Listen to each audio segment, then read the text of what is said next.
আবু বকরটা কে জানেন? আবু বকরটা কে জানেন? তার জীবনী ঘটনা বলতে গেলে গোটা রাত পার হবে, একটা মাত্র 1 মিনিটের ঘটনা চলেন যে আবু বকর রাদিয়াল্লাহু তাআলাটা কে। এই যে এক্ষুনি হিজরতের কথা বললাম, নবীজি বাড়ি ছেড়ে চলে গেলেন, বাড়ি ছেড়ে নবীজি চলে গেলেন, সাথে আবু বকর রাদিয়াল্লাহু তাআলা আনহু। গোটা রাত হাঁটলেন, হাঁটতে হাঁটতে হাঁটতে যখন ভোর হয়ে গেল, সকাল হয়ে গেল, একটা পাহাড় আছে রাস্তাতে, পাহাড়টার নাম হলো সওর পাহাড়। পাহাড়ের নাম হলো কি? সওর পাহাড়। ওই পাহাড়ে একটা খাল আছে, গর্ত আছে, ওই গর্তর নাম হলো সওর, গারে সওর, সোরের গর্ত, সোর পাহাড়ের নাম, আর গর্তটা হলো গার মানে গার। হযরত আবু বকর বলছেন, নবীজি ভোর হয়ে গেল, মক্কার মুশরিকেরা হয়তো আমাদেরকে খবর নেবে, ধরা পড়ে যাব, এই পাহাড়ের উপর একটা গর্ত আছে, ওখানে লুকিয়ে যাব, চলেন আমরা। এবার চলে গেলেন, পাহাড়ের উপরে কত কষ্ট করে চড়লেন, সুবহানাল্লাহ। চড়তে চড়তে চড়তে এবার খালে ঢুকতে যাবেন, নবীজি পা দিতে যাবেন। হযরত আবু বকর রাদিয়াল্লাহু তাআলা আনহু হাতখান ধরে বলছেন, নবীজি আপনি পিছে, একটু আপনি পিছে থাকেন, আমাকে যেতে দেন আগে। রাসূল বলছেন, আবু বকর কি ব্যাপার, তুমি কেন আমার হাতখান ধরে টেনেছো? আরে আমি আগে যাব, তুমি পিছনে যাবে, কিন্তু তুমি কেন বলছো যে নবীজি আমি আগে যাব, আপনি পিছনে এসে? হযরত আবু বকর বললেন, আল্লাহর নবী গো, এই জন্য গো নবীজি, এই খালের ভিতরে কতদিন থেকে মানুষ ঢোকেনি, এই খালের ভিতরে কতদিন থেকে মানুষ যায়নি, আমরাও জানি না কতদিনকার পুরাতন খাল। আল্লাহ রাসূল গো, এই খালে জানি না কত রকম বিষাক্ত জানোয়ার আছে, বিষাক্ত সাপ আছে।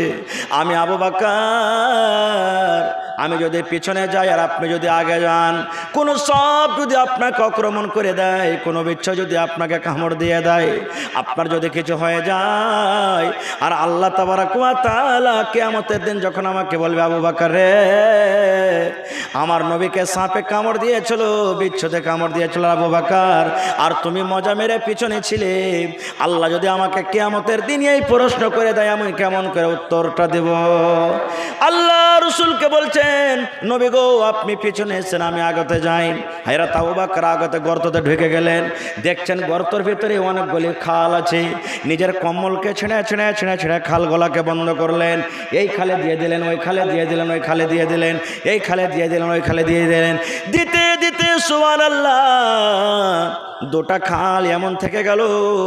আর আবু বকরের কাছে ওরকম কোনো কাপড় নাই যে খালের মুখটা বন্ধ করবে, খালের মুখটা বন্ধ করবে, এরকম কোনো কাপড় নাই। এইবার আবু বকর রাদিয়াল্লাহু তাআলা আনহু নিজের পা দুখানে এরকম ভাবে দুটা খালে দিয়ে দিলেন, দুটা খালে পাটা দিয়ে দিলেন, এবার খাল দুটাকে ঝেঁপে দেওয়া হলো। কিন্তু মুসলমান, ওই খালে কেমন একটা সাপ কি কোনো এমন বিষাক্ত বিচ্ছু জানোয়ার ছিল, যার মুখ যখন বন্ধ হয়ে গেল, ওই জানোয়ার বের হওয়ার জন্য ছটফট করেছে, ওই মুখ বন্ধ, এবার ওই মুখ দিয়ে যাচ্ছে, ওই মুখ বন্ধ, ওই মুখ বন্ধ।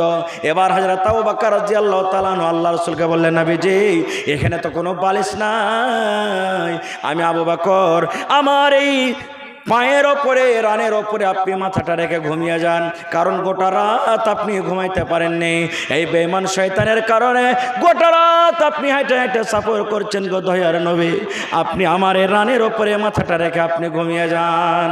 সারা রাতের খাস্তানা মানুষ, দয়ার নবী আবু বকরের রানের পরে মাথা রেখে ঘুমিয়ে গেলেন। নবীজি ঘুমিয়ে আছেন, আর আবু বকর বসে আছেন, জেগে আছেন, আর ওই গর্ততে খালে এরকম ভাবে পা দিয়ে আছেন। ওরে সুবহানাল্লাহ, ওই খালে কোন এমন বিষাক্ত জানোয়ার ছিল রে মুসলমান, যখন দেখলে গোটা চারিদিকে খাল বন্ধ হয়ে আছে, মুখ বন্ধ হয়ে আছে, এবার ওই সাপটা এসে কিংবা ওই বিষাক্ত বিচ্ছু জানোয়ারটা এসে হযরত আবু বকরকে এমন জোর করে কামড় দিলেন, এমন জোর করে কামড় দিলেন, হযরত আবু বকরকে বিষ লেগে গেল। আস্তে আস্তে আস্তে আস্তে করে গোটা শরীরে বিষ চড়তে শুরু হয়ে গেছে।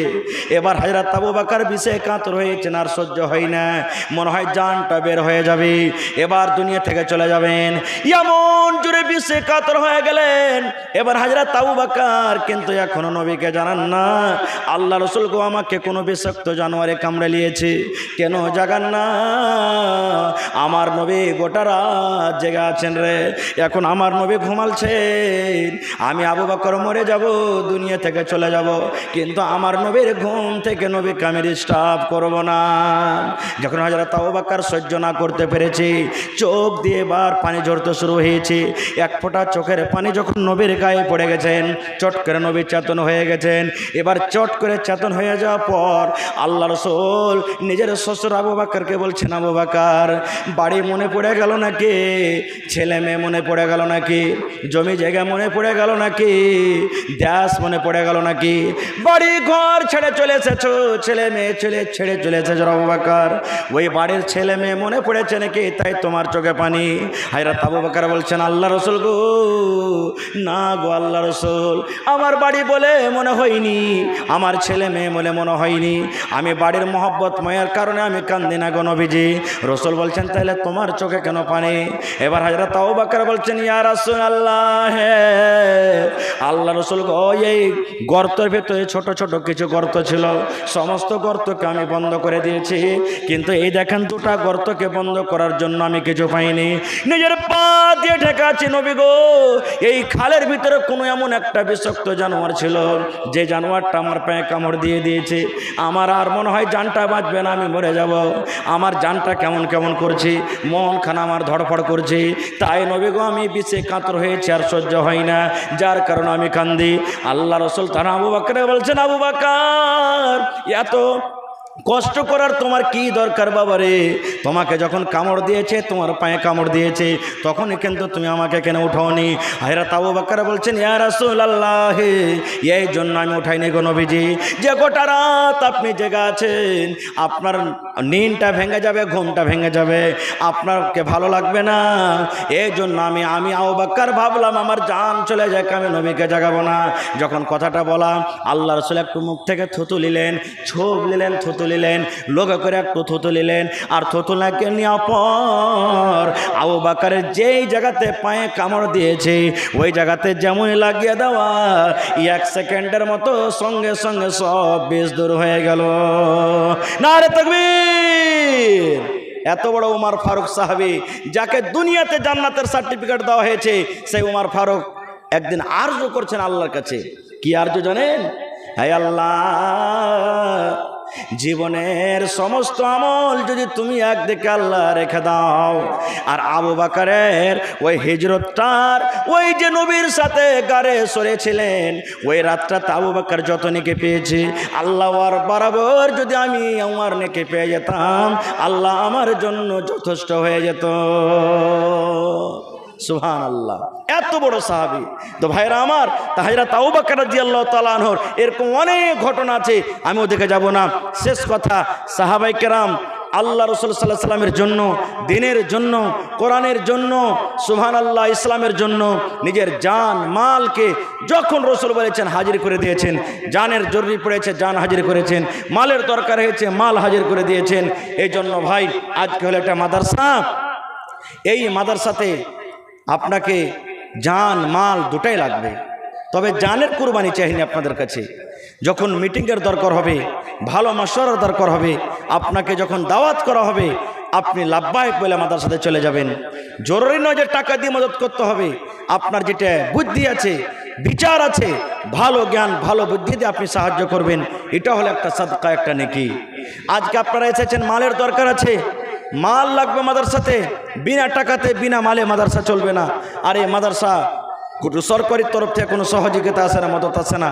মাদ্রাসার সরকার হলেন আপনারা, মাদ্রাসার হিতাকাঙ্ক্ষী হলেন আপনারা, মাদ্রাসার মালিক হলেন আপনারা।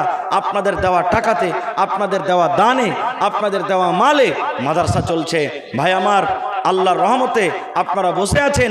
গত বছর এই জায়গাতে আমি এসেছিলাম, আল্লাহুস সামাদ, আমি 5,000 10,000 করে আমি চেয়েছিলাম।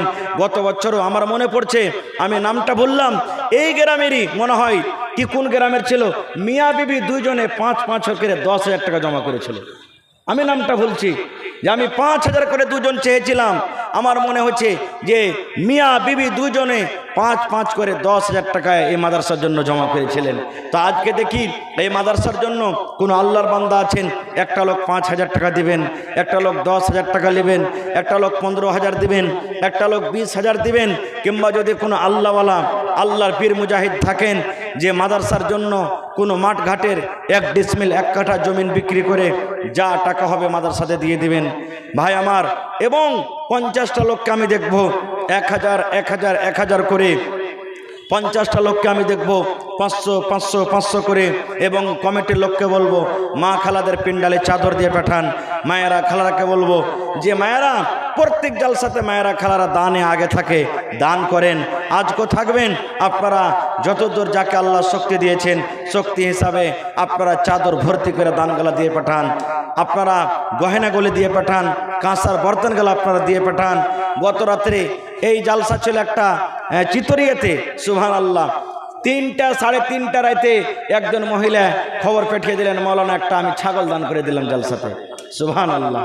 তো মায়েরা খালারা আজকে দেখি এই গিদড়মারি এলাকার আমার মায়েরা খালারা কেমন আছেন যে 1টা 2টা 3টে ছাগলগুলা দান করবেন, 2 টাকার 1 টাকার ছাগল দান করবেন, গলার হার গালা দিবেন, পার পায়াল দিবেন, টাকা দিবেন, চাদর ভর্তি ভরি করে টাকাগুলা দিয়ে পাঠাবেন।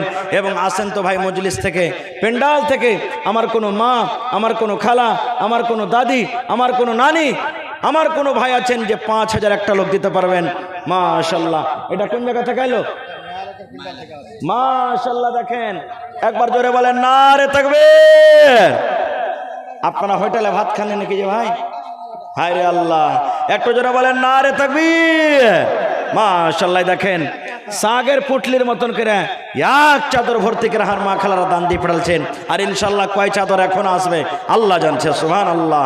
আমি দোয়া করছি দেখেন আমার মায়েরা খালারা 1 চাদর টাকা দিয়ে পড়ালছেন। আল্লাহ এই দেখেন আমার মায়েরা খালারা কত রকম টাকা দিয়েছেন, আল্লাহ আমি দোয়া করে দিয়েছি। আমার ভাই একজন এসেছেন, কি নাম ভাই? মোহাম্মদ শরীফ, বাবা মারা গেছে, 1,000 টাকা। এ গ্রামে বাড়ি নাকি? তাই 1,000 দিলেন, আর পারবেন না? 5,000 করতে পারবেন না? আল্লাহর রাস্তে দেন, আল্লাহ ভালো রাখবেন ভাই। আল্লাহ ইনশাল্লাহ আর 1 দিয়ে দেন, 2,000 পুরা করে দেন, আর 1 দিয়ে দেন ভাই, চাপ দেবো না, বাকি করে দেন।